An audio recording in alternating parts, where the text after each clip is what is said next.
Welcome to Portage United Church of Christ and to our Sunday service for October 15th. We are continuing in our theme called Deep Well. Our topic today is soaking. It's about soaking in our experiences, soaking in the waters of our environment or the waters of the Spirit.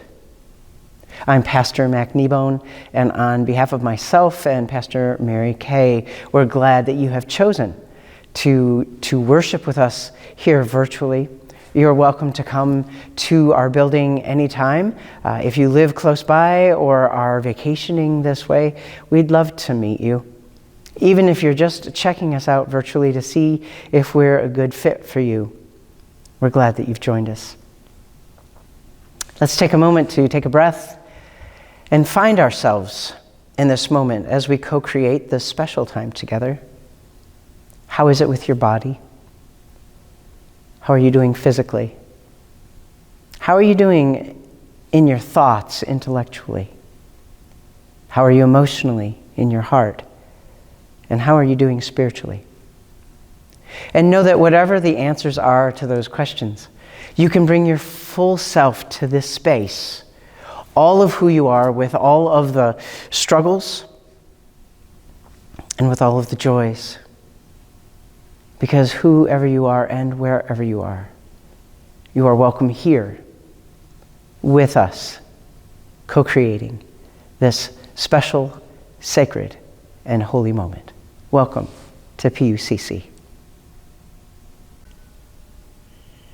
On this third Sunday of our series, Deep Well, the word of the day is soaked. You've been soaked by water at some point. Have you been completely drenched on a hot summer day by a garden hose or a large wave from Lake Michigan? Have you been unintentionally soaked because of a rainstorm or a burst pipe? We soak in our environment on a beautiful day, feel the sunshine on our skin. We become delighted by the softness of an autumn breeze. It takes time and patience to soak in what's around us. Inspired by the words of the psalmist, let us be still and soak in God's holy presence which surrounds us. Please join me in our responsive call to worship. Eye has not seen, nor ear heard, all the wonders of God. Our hearts hope and seek out God's wonders. Come, let us glimpse the grandeur of God together.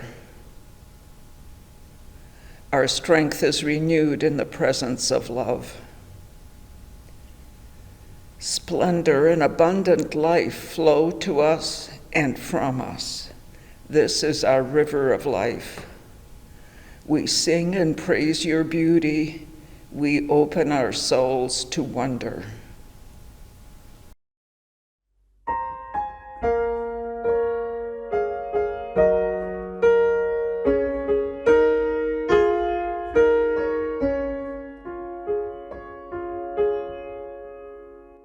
Come and find the quiet center in the crowded life we lead. Find the room for hope to enter.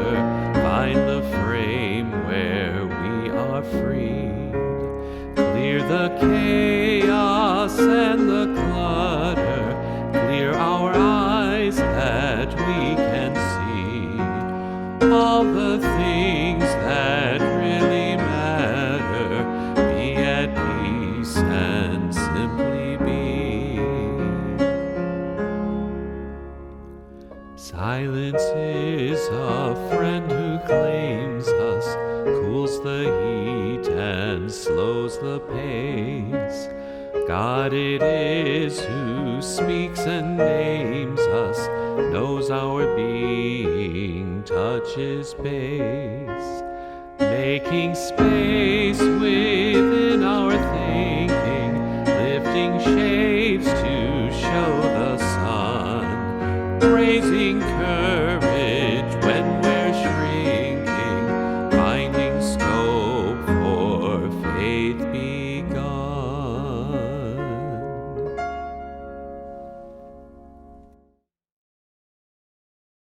The Gospel of Mark. When evening had come, Jesus said to his disciples, "Let us go across to the other side." And leaving the crowd behind, they took him with them in the boat, just as he was. Other boats were with him. A great windstorm arose, and the waves beat into the boat, so that the boat was already being swamped. But Jesus was in the stern, asleep on the cushion. And they woke him up and said to him, "Teacher, do you not care that we are perishing?"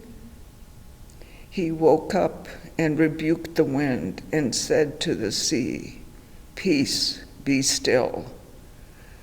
Then the wind ceased, and there was a dead calm. Well, we had our own storm just a few moments ago. The wind and the water rushing over the sides of the boat, and between us all, we said, "Peace, be still," and we made it happen. But we lingered in that moment. We stayed right in the middle of it together. And this is, to me, a very good example of this kind of a situation where if you push against it too much, it will take over you, and you might even stop thinking. Have you ever had one of those situations where you were so nervous about what was going on that your brain just went blank, and you were like, otherwise I would know what to do, but I just got stupid? Many times I'm like, I just got stupid. My brain just stopped working entirely. As opposed to saying, well, this is a very interesting situation to be in. What shall we make of it, and how shall we move forward? Which allows your brain to continue to work in your heart, not to stop in your chest, but to keep beating. Now, there are good ways and there are bad ways to be in those situations, to be soaked. Sometimes we intentionally become soaked because it sounds like a good thing, and sometimes it's unintentional and unwanted. I remember, so in the threshold moment that Maya read, there was that, have you ever had a pipe burst or something like that? I heard some people respond with gasps as if that had happened. Well, I have a friend who had another time being soaked unintentionally. He was at another friend's wedding. We were there together, and whoever was doing whatever they did with the keg didn't do it right. Oh yeah, oops. My friend got entirely soaked with beer. Not something that he wanted at all. And it wasn't quite sure how to go about the rest of his day. So there's lots of ways that we can become unintentionally and unwantedly soaked. Today we're going to begin with the intentional kind of soaking. The first week of our series, we talked about approaching the water. The second week, we talked about entering it. When we decide to stay in the water, that's when we make the commitment to become soaked, to become one with the environment that we're in. I also like to think of it as lingering. Soaking takes time and it takes patience. The difference between a shower and a bath. Some people really like a shower. You get in, you get out, you get on with your day. Some people really want a hot tub or a bath that they can linger in and let the water do its work of taking away the tension of the day, the week, whatever. It takes time, though, and patience. I remember a long time ago, there was this radical new kind of prayer. They were calling it soaking prayer. The idea is that you would stay in the presence of God long enough and with focused enough attention to the degree that you felt like you were soaking in God's very presence. It's the kind of practice that you have to start slowly and you have to build up to it. Now, this was being promoted as a new prayer practice. It's not a new prayer practice. People have been doing this for centuries. Staying in God's presence, soaking in the moment. It was just a new phrase. But honestly, for our purpose, it's a good phrase because it tells you what you're trying to do. You're trying to linger. You're trying to stay and soak it all in. Be one with the environment, the spiritual environment in this case. It reminds me of the first time I participated in a Buddhist chanting meditation. I've only done it a couple of times. I was among a group of people who had been doing it, practicing this for many, many years, and they had great stamina. They were gracious to us newcomers. We went there because we were part of a class exploring different practices. And they said to us, now, don't be concerned if you can't keep up. And I thought, well, how hard can chanting be? Oh, there was no way we were keeping up. There was no way. There was this pattern that they have, that they all were in sync with, and they went kind of fast. I was lucky to get in every third word.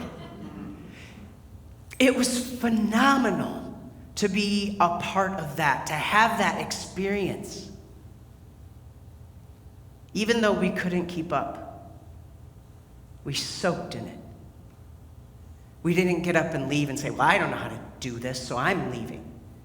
We just stayed there and felt their momentum, their spirit, and listened to the beauty of them chanting together as one.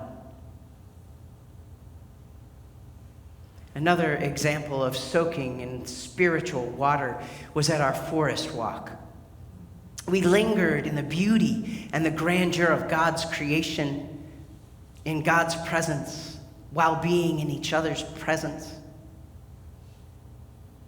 I know that there's other ways of being one with your environment, having a spiritual practice of sewing or carpentry.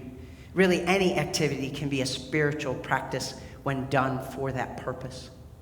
Our spiritual intention gives us the focus, helps us become one with the environment that we're in. I believe spiritual practices like these, whether it's prayer or some kind of a ritual or some other activity, helps us to become more present to ourselves. It might take a few tries to find something that really works for you, but it's worth the effort. And it's also true that after a period of, months or years, you say, well, I've done that enough now, and you need to do something else. And that's good. It's an expansion spiritually to be able to use various practices. What about those times when we become unintentionally soaked in an undesirable way? Events or circumstances cause you to be overwhelmed, which is a kind of emotional or intellectual soaking. What about times when your body has been flooded with pain? There's a kind of physical soaking in those moments. All of these things are ways that we might have to become one with an environment we don't want to be in, and we have no choice, but we have a choice of how to be in it, more or less. Having a spiritual practice where you can go deep into God's presence or meditate deeply to find the core of yourself helps us in those adverse situations. This is when we can use those practices we have been cultivating to calm ourselves, to strengthen ourselves. It can be helpful to be present in those moments rather than resisting them.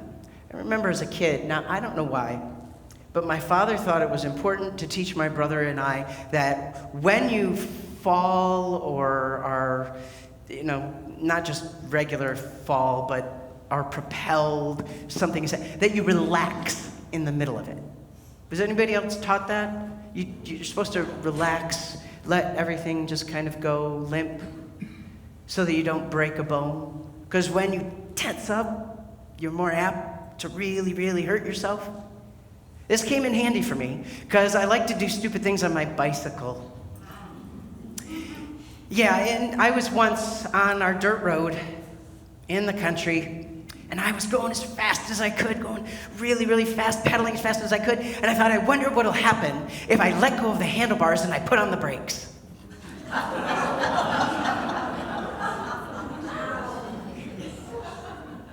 I rolled. My training came in really handy. As I flipped over the handlebars, I just kind of rolled on the dirt road and shook it off and took stock, and I wasn't broken. I didn't even have any big gashes.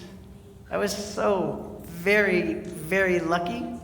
But the training had something to do with it. By the way, look, no hands, not the best idea. Nobody wants to be in adverse situations. And when we're in them, it makes sense to want to get out of them as quickly as possible, as easily as possible. And while it might seem counterintuitive, that whole idea of going with the flow is the kind of practice that can help us sometimes, more than not. I'm a believer that the presence of the divine surrounds us all the time. This presence also flows through us and fills us. I call this presence divine. I call it God. I call it love. I don't know what you call it, and I am not committed to anybody calling it anything that I do, but I'm awfully curious about what other people do. Name what I understand as God. The spiritual practice of becoming one with the divine, with that presence, and one with ourselves benefits us in so many ways. It opens our perceptions to possibilities. It opens our hearts to experiences that we might not otherwise welcome. And that's our challenge during the sabbatical time. How to become inspired. How to become soaked in new ways, or to return to old practices that have been meaningful. And you might say, well, I don't even know what you're talking about. Come talk to me. I would love to find out what you think about and how you might move forward if this is something that you desire. How you might take next steps in going deeper. The more practices we have, the better we are at being able to handle surprises and shocks that might happen. And we might not be able to stop circumstances. Often, we can't. But we can deal with them better. And we can have more peace in the long run. And that's what we're striving for. Peace and collaboration, unity, harmony. All these practices help us to live into that and more love, more and more fully. And with that, my friends, peace.